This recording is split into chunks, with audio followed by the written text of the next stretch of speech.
Alright guys, finally made it to South Main Auto Repair. This is the second day on the job. Eric's got me working full time. We got cars lined up as usual. So here's an interesting one.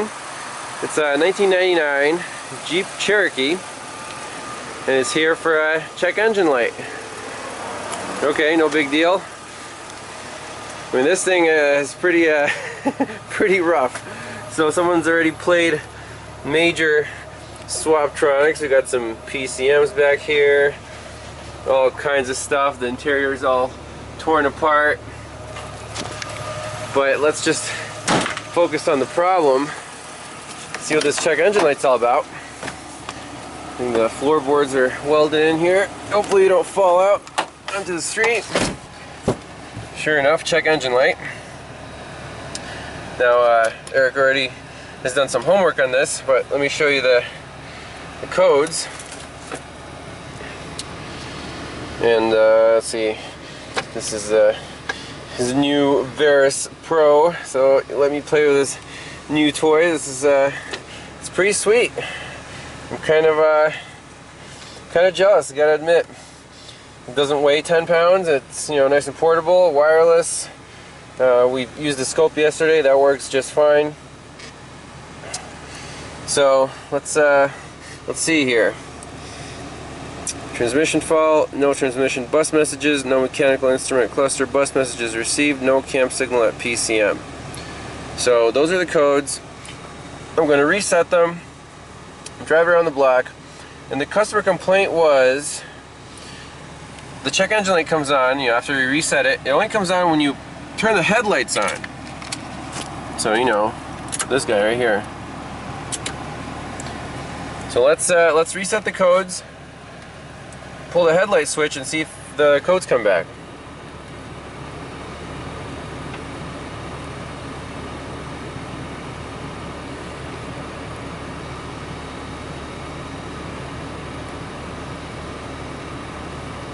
Keys off, and keys, engine off, keys on.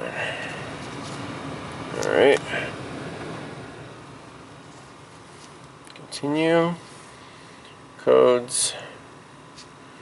Codes only, no codes present. Alright.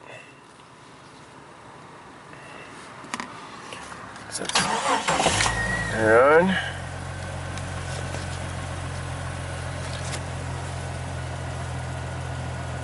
So let's see. There's the first click of the headlights.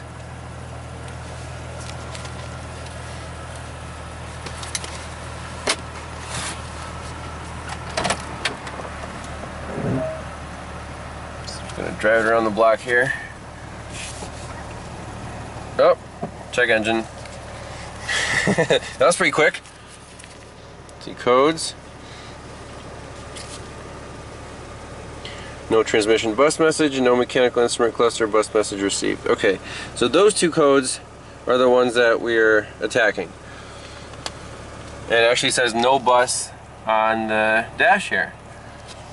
And that only happens when you turn the headlights on. So let me turn them off. See, the odometer came back. Headlights on.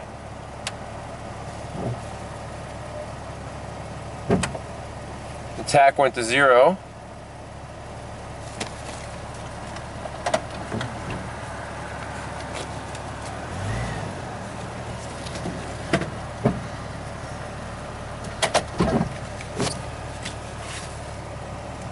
No bus again. Turn the headlights off. Bam. Okay, so they confirmed complaint. So let's pull it in the shop and see what we can figure out. So looking up some background information on this communication bus lines. It's called the Chrysler Collision Detection Multiplex System. It's a pair of twisted wires, and this is good information right here. The two wires of the twisted pair make up the system are called bus plus and bus minus respectively. Each wire has a measurable voltage of roughly 2.5 volts. In order to maintain a 2.5 volts on each line, provide a means of transportation for the coded messages. There's a voltage divider network. That consists of the mechanical instrument cluster that supplies both bias and information or termination, and the PCM provides a second termination. Bias is part of the voltage divider network that places both bus plus and bus minus at 2.5 volts. Termination in the circuitry is required to complete the voltage divider, and so on. Okay, so in this case what I want to do is find these bus wires and hook up a scope to both of them and just see if we have the 2.5 volts, and maybe see if we have, you know, square wave going over top of that bias voltage, and see what happens when we pull the headlight switch. So here on BBB Industries, I have the wiring diagram pulled up for the instrument cluster. So right here we see the twisted pair, and it's a violet and brown and a white and black, and those are the bus wires. So you can see right there, CCD bus positive, CCD bus negative, and that connects the instrument cluster, the transmission control module, the powertrain control module, and it comes down to our DLC connector. So how about we just look at the DLC and find these wiring colors. So white and black, violet and brown. Under the dash here, got the DLC unbolted so we can back probe, and sure enough, side by side we have white with a black tracer and a violet with a brown tracer. So I'm going to do 2 channels on the scope, back probe both of these and see if we're talking, and then pull the headlight switch and see if we drop out and if we lose communication. Alright, we got our 2 channels hooked up, back probing those bus wires at the DLC connector. Now let's go to our scope multimeter, get our lab scope up and running, volts DC, do a little clicky, and let's see, let's set both of these up as voltage traces, and we're looking for 2.5 volt bias, so 5 volt scale is fine. Turn off all these special features, and let's do a little longer time base to start with. 1 second time base, and turn the trigger, well, it doesn't matter. Okay.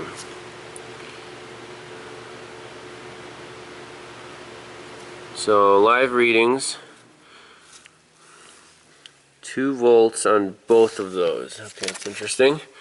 I'm going to turn the key on.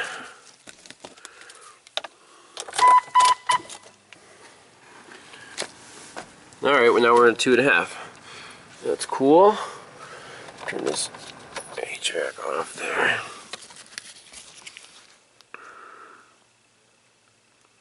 You can see both traces there. So we're at 2.5 on that one, 2.5 on the yellow. Awesome.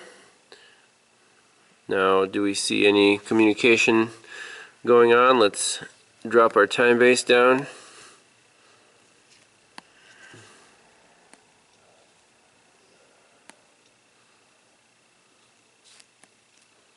I'm wondering if those are the actual little square waves on there.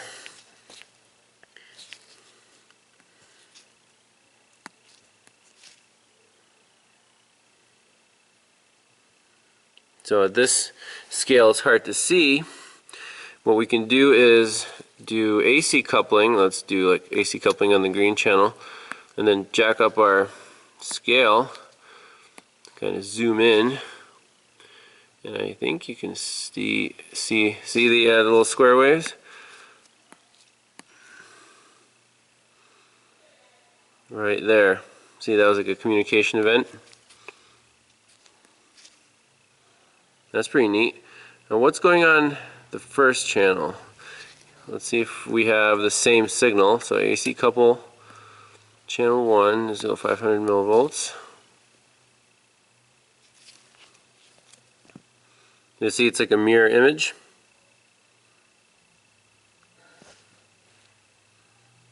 Well, it looks like a mirror image. See, what if we pause and zoom out?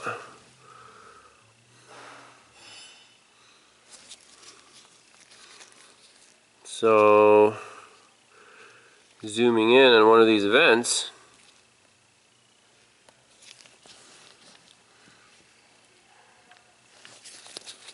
so let's see, on the green trace we're going from 0 to like 150 millivolts. On the yellow trace we're going from 0 to about 50 millivolts. So that's not really the mirror image. You can see something's going on, but not quite. So I'm going to save this, then we're going to turn the headlights on and see if it changes. Alright, got that waveform saved. So let's go back and uncouple these. So I want to show DC volts. And drop these back down to 5-volt scale. Okay. Where's our yellow trace? There it is. Alright, now I'm going to turn on the headlights and I'm going to see what happens to the bus signals here.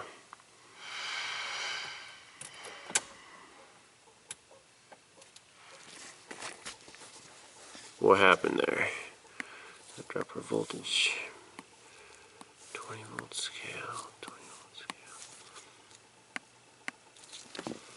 So they both went to 10 volts.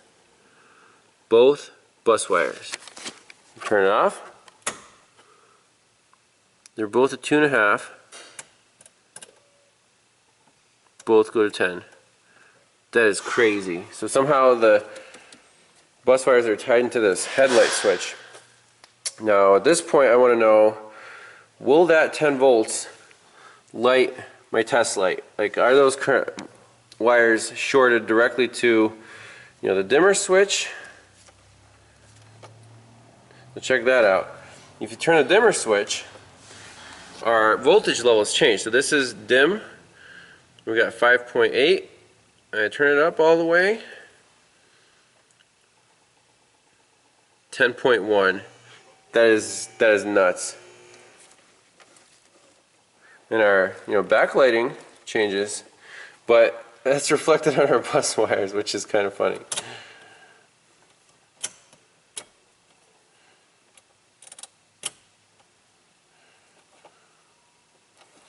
Wow.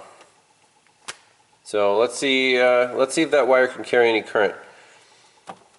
So basically, if the lighting switch is feeding into those bus wires, our test light should light on the bus wires. So I want to check for that. Alright, I got the scope on a rope hooked up here to ground. So first let's check pin 16 on the DLC and see if that lights our test light. So I'm just back probing this guy right here. Alright, so test light lights on the pin 16. So we can trust our test light. So now, turn the headlights on. Both bus wires are at 10. I'm going to see what happens if I touch my test light on the bus wire. Dim light. Okay. So I'm touching it just on the top one. We see our voltage level drop to... So both of them are at 10. If I touch one of the wires, I get a dim light. And we pull down to about 4 to 5 volts. And I'm touching on the second channel, the green trace. Okay, let me touch on the other one, just for consistency on the yellow trace. Let me pull that down to, let's see here, get a dim light. Pulling the yellow down to 4, and the green down to 5.6. Very interesting. So it's not a direct short to the dimmer circuit. Something else is going on. Alright, I was just talking to Eric real quick because he did look at this before handing it over to me here. And he said that he did these checks with the scanner unplugged. And actually that's a really good point, because who knows what the scanner does to those bus wires. Does it, provide its own bias, or does it like create a circuit? So let's do the same checks on the scope here. So we're at 2.5, keys on.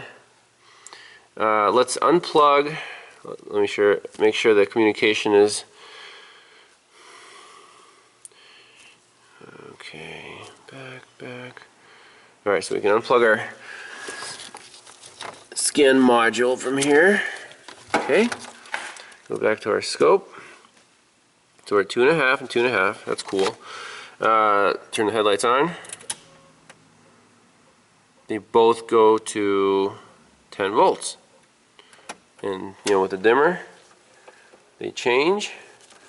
So at the brightest setting, we're at, again, 10 volts. And just double check. Let's try pulling it down with a test light. Get a really dim light.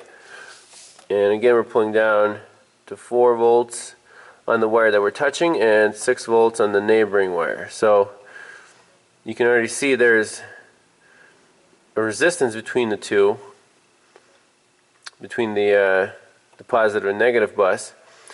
And our test light is pulling the voltage down. Let's say roughly half of the voltage drop is occurring across the test light now. So the other half of the voltage drop is occurring across something in the bus network. Okay. Next thing we're going to do, again, Eric said take a look at these butt connectors up here, and sure enough, we've got a whole host of homemade connectors by the cluster. He said just unplug the instrument cluster, take it out, and that will at least rule it out if the short is coming through the cluster or not. So I think I'll do that next, and then if we still have the issue, then we'll have to do some wiring tracing. And just for reference, with the key off, our bus wires drop to 0, and then when we pull the headlight switch, they both go to 10.1. And with the dimmer, we can go down to 5, up to 10. And with the test light again, trying to pull these guys to ground. Dim light. Same thing, pulling down to 4, and then 5.5 in the other one.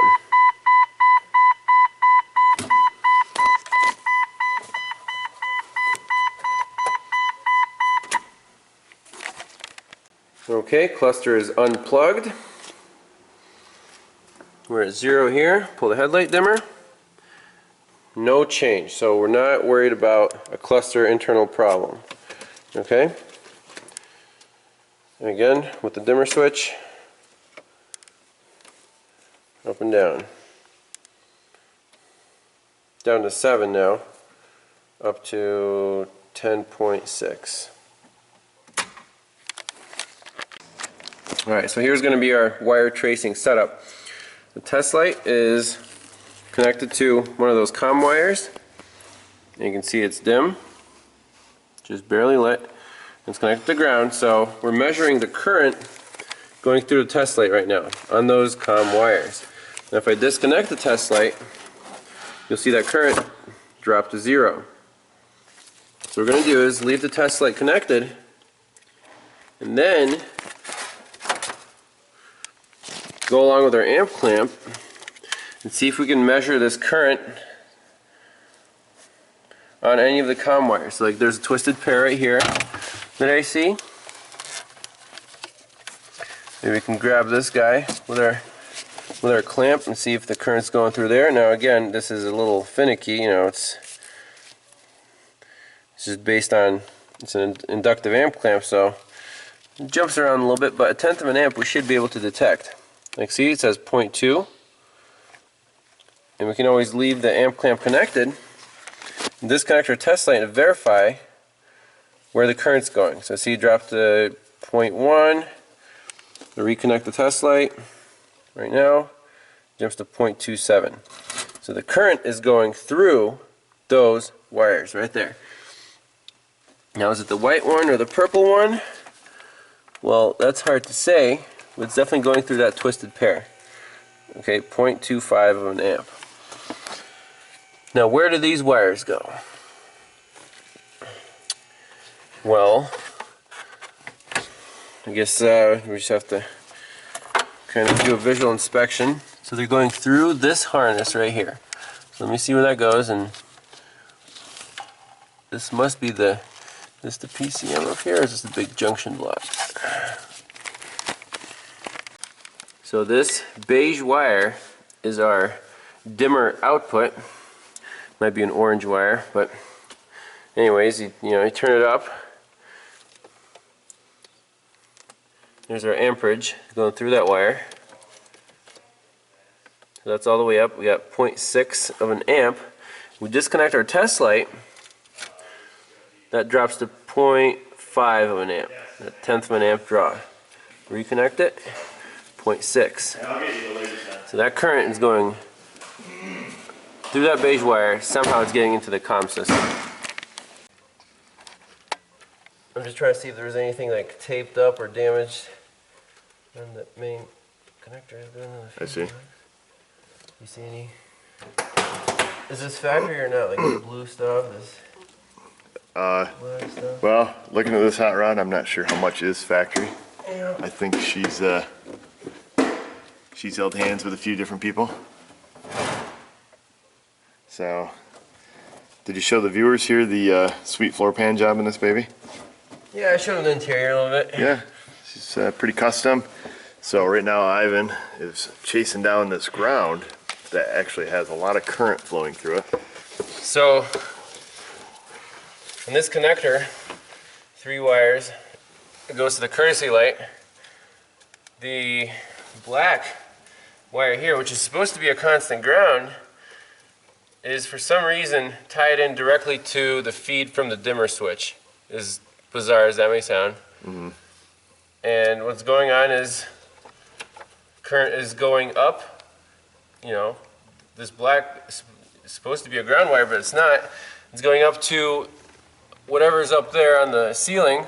We don't have a compass or an overhead module, but we do have just a courtesy light. But there are comm wires. It's pre-wired for the fancier model, and somehow I guess if we're missing that ground, and if we have a feed on it instead of a ground, that's tying into our into our comm wires. Everything's good. Yeah, and then that in effect affects the bus, and we're losing communication because we have a positive feed on those wires. Yep. So basically, at this point, we have to figure out why. Where that current's on this coming box, from. yeah. Why is this not a constant ground on the box? Why is it tied into the dimmer? So it's all in this box. Because the current feed is coming from the box, right? It's not coming down. It's exactly. Not. Okay, yep. So when you unplug that, you have no current on that black wire. Yeah, we unplug this, problem goes away. Okay, so like you say, your current is coming from the box. Yep. Right. On the ground wire. On the ground wire, yep. For the courtesy light. All right. Gotcha. I just gotta tear this thing apart now. So we got the dome light torn off here, right, Eric? That's right. What do we got? Well, first, your favorite. Yeah, green crusties, baby. That's right. That's all we need to know, really. Yeah. But this is weird. Like, this is the base model, right? All we got is just a couple dome lights on here. Well, what is this logic board doing on the back? You know what it is? It's the government, man. 1999? It's the government. It's the man keeping an eye on you. I mean, they got comm wires going to this thing, but what does it do? It's the government. All right. That's what I'm going with. So what's the fix? Unplug it? I'm keeping an eye out for black helicopters and SUVs pulling in. Yeah, this is pretty bizarre. Yeah, I have no idea, dude. They got chips and logic and capacitors and relays. Comm wires. Yeah, comm wires and green crusties. Yeah, and green crusties. That is wild, dude. I guess we can hook everything back up and see if it works. I mean, we didn't find any actual problem with the board, the fuse box. Yep. So it's kind of bizarre that the current was going up that black wire when that should have been a ground. I mean, there should be no current on there. You know, especially you get a vehicle like this that, you know, nice one owner, low mileage, Yeah. clean. I mean, you did kind of get close with the welder to the box, but we checked on the bench with an ohm meter and even loaded it up with a test light, and the ground from this circuit, that black wire, goes into the box, and then from the box on the main bulk connector to whatever, a stud somewhere, and that checked out through the box. So I can't really explain that right now. Yeah, well, we were going to plug that back in and do some checks with it, but the only plausible answer was, you know, something potentially in this dome light. That's why we just got to look, visual inspection. Yeah. Pull that sucker down. Here's the green crusties. You know, is the problem? I don't know. I mean, we still have to double. Yeah, it still doesn't explain why the box is acting up supposedly, and now it checks out on the bench. Yeah, so yeah, let's just plug it in and see if it works. Double check. All right, so Ivan, give me a recap as far as. All right. Well, we put the box back in, and like I said before, guaranteed that feed was coming up through that ground wire to our mystery box up here, right? Yep. And coming back on the comm wires and taking on the whole bus system. Yep. We tested the box on the bench. It checked out. We plugged it back in and unplugged the mystery box up here, and everything's perfect. Yep. Plug the cluster back in. Yep. I'm sure you showed them how the problem occurred, right? Turn the headlights on, type of thing. You showed that. Exactly. Yeah. No bus. Codes came right back. But yep. And we had the scope hook. We had the scope hook to the data link connector, which he probably showed you. I wasn't here for the first half video. We went over that. Everything on the data lines looked good. Ivan plugged that mystery connector back in. That's on the the fictitious compass. Yeah. And then the 10 volts came back. He unplugged it. Everything went back to normal. Check engine lights out. No codes. So what I'm wondering right now, just for because we didn't really fix anything with the box, right? We unplugged it, plugged it back in, and the ground supposedly came back. I want to plug everything back in how it was and see if our problem returns on the comm wires. I see. Did we change something here, or is the problem all up here? All up I'm there, still right. not sure. Okay. That's jury's still out on that. But yeah, it'll be 1 second check. Yeah. We should do that. What is your problem, Sheba? You want to say hi? Alright. Hey, Sheba, you come here. You want to say hi to everybody? Sheba. Huh? Hey, what do you think about this Jeep? Really? Wow. Alright, so we plugged everything back in, and my curiosity got the best of me, and we recreated the problem, and we lost our ground at the box again, at the little connector, right? That's right. And then we're like, okay, well, let's check it out at the main bulk connector. And we turned the dome lights on, or the parking lights on. We lost the ground there too. I'm like, that was really bizarre. So now we're chasing the main ground. And supposedly this thing is behind the glove box somewhere. Yeah, G102. G102? Because that's a main ground for our box. Yep. Stuff this back in here so you can see visually. So, I'm going in here. Okay. Okay, there's a test light. That's in the ground. Test light took the power. So, right now you would say that's a good ground, right? Test lights, is that bright? Bright enough? That, I'm a skilled test light connoisseur. That's bright enough. Okay, now we turn on our parking lights. And we lose it. Magic. We lose the ground because that load, whatever is on that ground, is a lot more than just a test light, right? That's right. Or the other possibility is the test light is backfeeding through whatever's on that ground, right? Yes. So in any case, in this case, the test light actually got us in trouble. We got what, standard quarter of an amp. Quarter amp. So no matter what you use here, Load Pro, test light, it's still not enough of a load to verify a good ground, I think. Yep, and then to prove it, wire to the test light. Okay. Does it get brighter? Yes, it does. A little bit brighter. I'm ashamed. Oh man. Oh my gosh, dude, this is on camera. We got slid. I'm not in this film, am I? It gets a little brighter, doesn't it? So man, maybe in this case the Load Pro would have. No. No? No. Okay. Load Pro wouldn't work. Load Pro wouldn't work. Oh my god. All right, we got to find bad ground at this point. Any other comments, Eric? Eric who? Oh, I don't know. Dude, that's I'm ashamed of that. I must say. That is not a big difference. Okay, turn on your lights. What kind of current are we talking here? I just want to see something. Yeah. Okay. That's lights on. Oh, okay. I'm not on the circuit. I'm just on your test light. Never mind. That ain't gonna change. Yeah. Okay. Yeah. Okay. Never mind. I'll be jiggered. Son of a hoo-ah! I think this is all gonna be resolved of somebody not tightening up a bolt.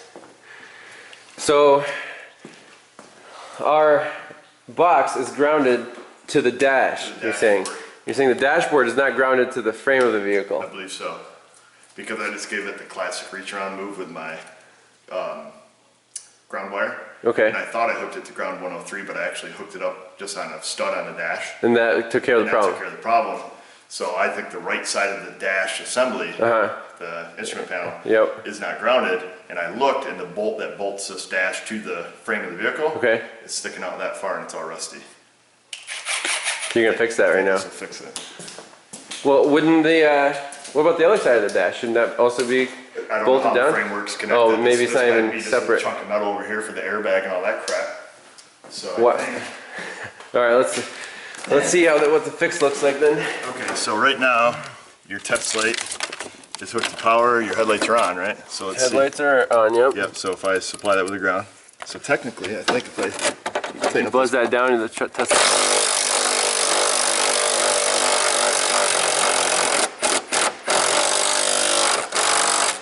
Unbelievable. There, just fixed it. One loose nut. So how much are you gonna charge these guys? About 5 hours, right? Well, look at this thing, man. He's been frigging around with this thing with. It's the last resort. Clusters, yeah. He had some bills in the back for having it at Chrysler to have it reflashed. PCM reflashed. Okay. $105. They boned him on that. So, all this because somebody forgot to tighten a bolt.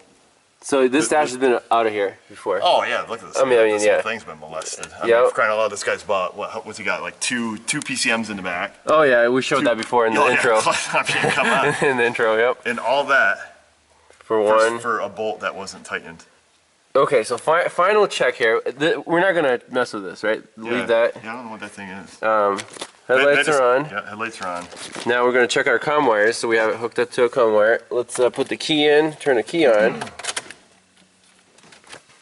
So now our signal looks like that.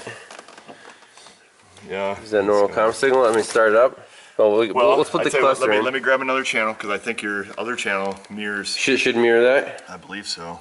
Okay. You know, I'm not a Chrysler collision detection professional. You just don't mess with comm stuff much, but I say we. All right, let's do 2 channels. Plug the cluster back in so we don't have any variables there.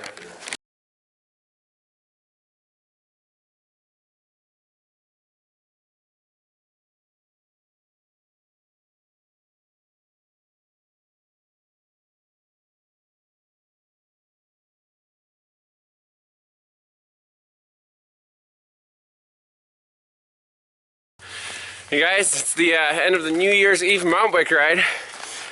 We're at Eric's place here. Just got back. 19 miles, 2,700 feet.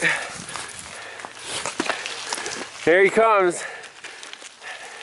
The legend. Woo!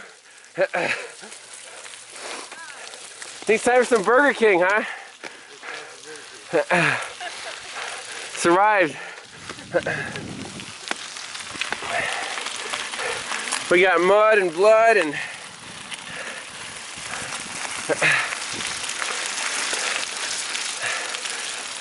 how's your New Year's Eve mountain biking, Eric? Dude, I can't feel my legs. Oh, longest ride of the year? Oh yeah. That's how it's done. Oh, yeah, what you got? 19 miles. Couple thousand. 2,700 feet. 2,700 feet. I should just do that, climb one more time and make it 3,000. Yeah. Oh man, We'll eat some double whoppers. there you go. I don't know if I can stomach that. Man, Whopper Jr. Double whoppers. Yes. Well, it's right around freezing. Got a little snow flurries. Perfect, perfect biking weather. Oh yeah. Yep. No casualties, no mechanicals. Oh, perfect. Yeah, our equipment's always top notch, reliable. Yeah. Yep. Yeah, didn't blow a brake line. There you go. It's not rotted out. Yeah. Through chain once. Yep, just one chain drop. That's it. Yeah. Good ride. So you glad you took the 29 or what? Yeah. I think 26 would be rough, man. Yeah, that's pretty good. Pretty good ride. So our training plan's gonna be there's a race coming up in April, right? We're planning on doing that. Yep. So, well, that might be the end of this year. So, thanks everyone for watching, and look forward to a lot more adventures and repairs and whatnot. Broken junk. Yep. You look hardcore with the blood coming down your face, riding single speed. Oh, I look nasty, dude. It's awesome. I blew an O-ring at the top of the first climb. I blew something. Yep. It was like my whatever. I can't talk to it. Whatever pushes the pedals. Yeah. All right, guys. Well, see you in the new year. Yep. See you in the new year. Happy New Year. Happy New Year. Thanks for watching. Yep. See you guys later.